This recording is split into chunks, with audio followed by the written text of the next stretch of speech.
Bismillahirrahmanirrahim. Assalamualaikum warahmatullahi wabarakatuh.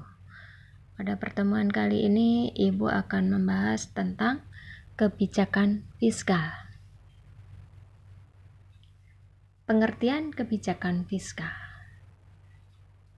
Bahwa di sini sebelum kita mengetahui pengertian kebijakan fiskal, kita akan menjelaskan terlebih dahulu bahwa penerimaan dan pengeluaran pemerintah merupakan faktor yang mempengaruhi tingkat kesejahteraan masyarakat.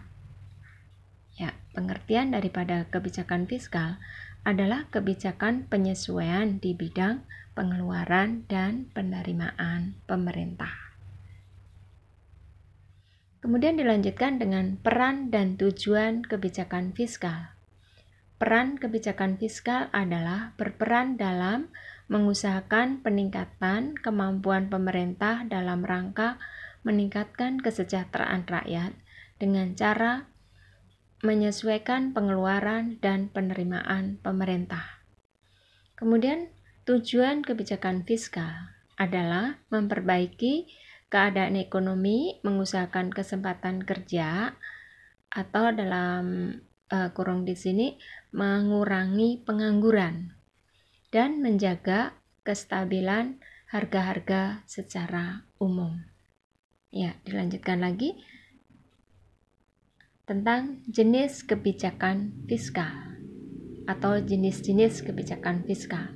Satu, yaitu ada pengelolaan anggaran, adalah merupakan bentuk kebijakan pemerintah dalam pengeluaran, perpajakan, dan pinjaman guna menciptakan kondisi ekonomi yang stabil dan mantap.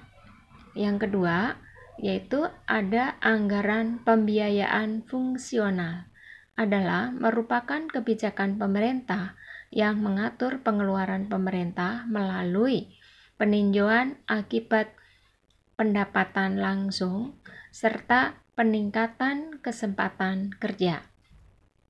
Yang ketiga, stabilisasi anggaran otomatis adalah merupakan kebijakan pemerintah yang bertujuan mengatur pengeluaran pemerintah dengan cara meninjau besarnya biaya dan manfaat dari berbagai program dengan tujuan penghematan.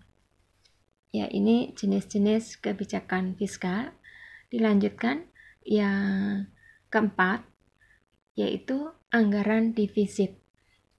Adalah merupakan kebijakan pemerintah yang mengatur sistem anggaran sehingga pengeluaran akan lebih besar daripada penerimaan.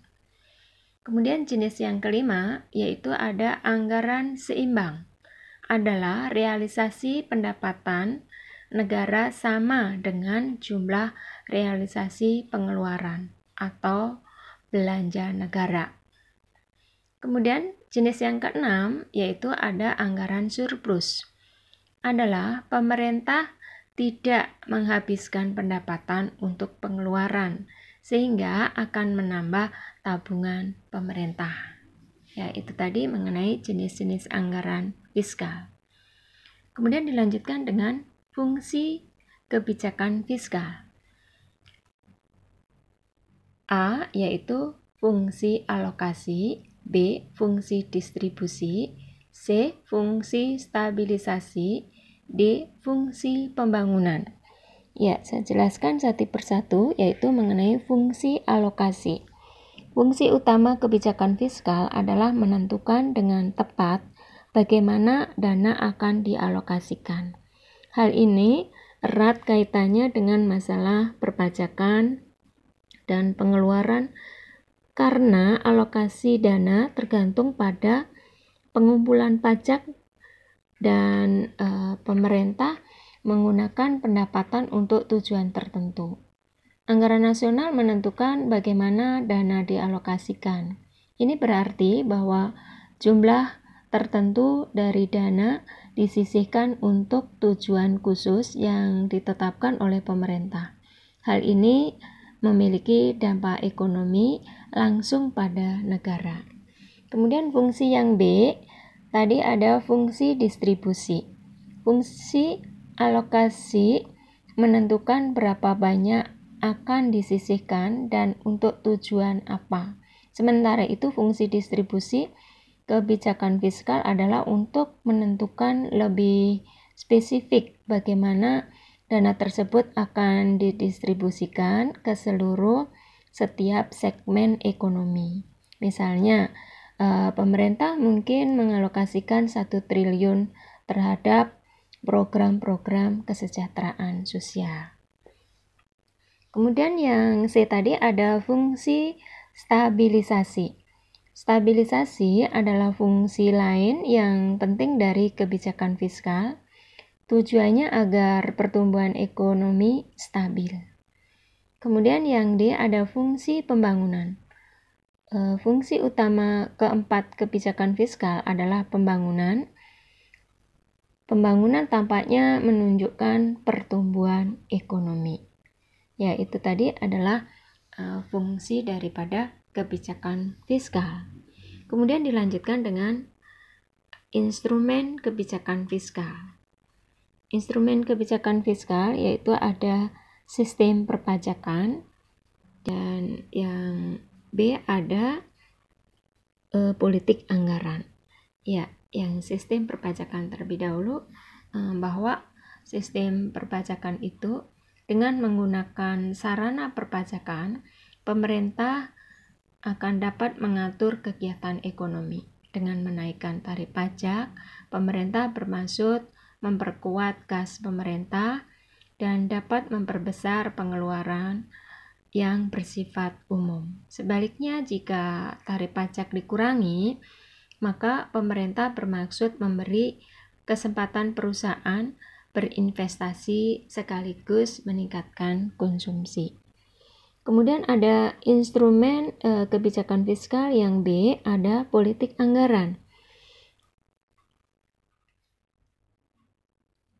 Dilihat dari perbandingan nilai penerimaan dan pengeluaran kebijakan anggaran dapat dibedakan menjadi anggaran tidak berimbang dan anggaran berimbang. Jika pemerintah menempuh anggaran berimbang, pengeluaran direncanakan sama dengan penerimaan. Yang ingin dicapai adalah peningkatan disiplin dan kepastian anggaran. Anggaran tidak berimbang ada 2, yaitu anggaran defisit dan ada anggaran surplus. Ya, demikianlah mengenai kebijakan fiskal. Sudah kita bahas semua, yaitu dilanjutkan dengan latihan soal. Atau di sini saya jelaskan bahwa soal ke-1 yaitu jelaskan pengertian kebijakan fiskal. Yang kedua, jelaskan peran kebijakan fiskal. Yang ketiga, jelaskan tujuan kebijakan fiskal. 4, sebutkan jenis kebijakan fiskal. Yang kelima, sebutkan fungsi kebijakan fiskal. Yang keenam, sebutkan dan jelaskan instrumen kebijakan fiskal. Yang ketujuh, apa yang dimaksud dengan anggaran surplus dan anggaran defisit. Demikian soalnya, kerjakan di buku latihan dan dikumpulkan ke ketua kelas melalui Google Drive. Dan jangan lupa diberi nama dan kelas. Saya akhirin dulu. Wassalamualaikum warahmatullahi wabarakatuh. Terima kasih, semoga bermanfaat dan sukses selalu.